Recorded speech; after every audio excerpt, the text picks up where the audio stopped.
12వ ఏట గురుకులానికి వెళ్ళి 12 ఏళ్ళు విద్యాభ్యాసం చేసి సకల విద్యా పరిపూర్ణుడిగా భాసిస్తూ ఇంటికి వచ్చిన కుమారుడు శ్వేతకేతువును తండ్రి ఉద్దాలకుడు ప్రశ్న వేశాడు.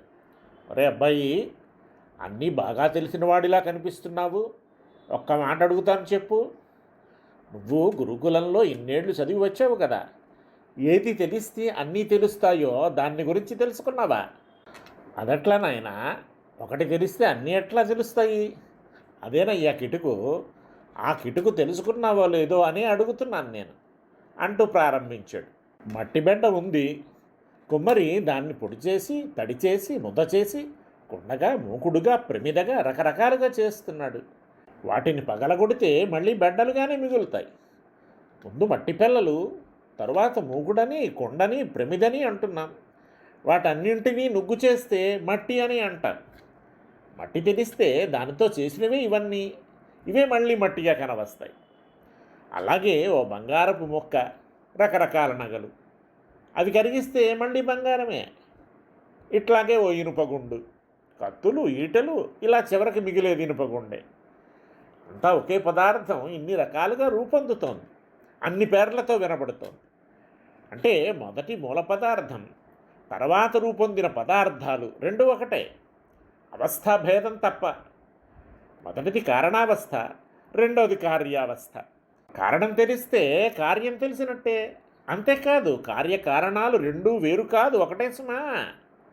పూర్వావస్థలో ఉంటే కారణం, ఉత్తరావస్థలో ఉంటే కార్యం.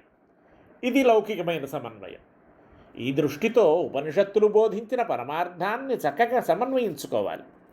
ఉపనిషత్తు చెబుతోంది, సత్తే ముందున్నది, అది బహుధా కావాలనుకున్నది, సంకల్పించింది. సంకల్పించడం అనేది చేతన లక్షణం కనుక సత్తు చేతనం. తేజస్సు సంకల్పించింది, నీళ్లు సంకల్పించేయి. అంటే తేజస్సు ఆకారం కల, నీళ్ల ఆకారం కల పరమాత్మ సంకల్పించటమే. ఇట్లాంటి సంకల్పం పరమాత్మకే కలిగిందన్నమాట. సత్తుని ఆత్మ అని తర్వాత ఉపనిషత్ పేర్కొంటుంది. అంతా సత్పదార్థమే ఆత్మగా కలది అని దృఢంగా భావించిన వాడికి మోక్షం లభిస్తుంది అని, సుషుప్తి దశలో జీవుడు తనకు కారణమై తనలో తనను శాసిస్తూ తనకు ఆత్మగా ఉన్నవాణ్ణి చేరుతాడని ఉపనిషత్తు చెబుతోంది. ఇట్లా జీవునికి కారణంగా ఆత్మగా స ఆత్మా అని సత్పదార్థమే ఆత్మగా జగత్కారణంగా వినపడుతోంది. కారణరూప బ్రహ్మ కార్యభూత ప్రపంచం కంటే వేరు కాదు. కారణావస్థలో సూక్ష్మంగా నామరూప విభాగ అనర్హంగా ఉంది. కార్యదశలో స్థూలంగా నామరూప విభాగంతో స్పష్టంగా ప్రపంచంగా భాసిస్తోంది. సృష్టికి పూర్వం ఈ ప్రపంచం ఉంది. అయితే ఇది ఇట్లా ఉంది అని తెలియరానంత సూక్ష్మంగా ఉంది. సృష్టి జరిగాక నామరూప విభాగ యోగ్యంగా స్పష్టంగా కనవస్తోంది. అంతేకాని మొదట లేనిది తర్వాత రావటం లేదు. మొట్టమొదటిది వేరు, తరువాతిది వేరును కాదు. రెండూ ఒకటే, కేవల దశాభేదమే. పూర్వావస్థ కారణం, ఉత్తరావస్థ కార్యం.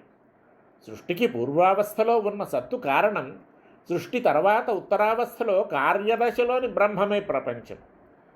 కారణావస్థలోనూ ప్రపంచం అంటే చిత్తచిత్తులు, జీవ ప్రకృతులు ఉంది. కార్యావస్థలోనూ ప్రపంచం ఉంది. తేడాల్లా మొదటిది సూక్ష్మదశ, రెండవది స్థూల దశ.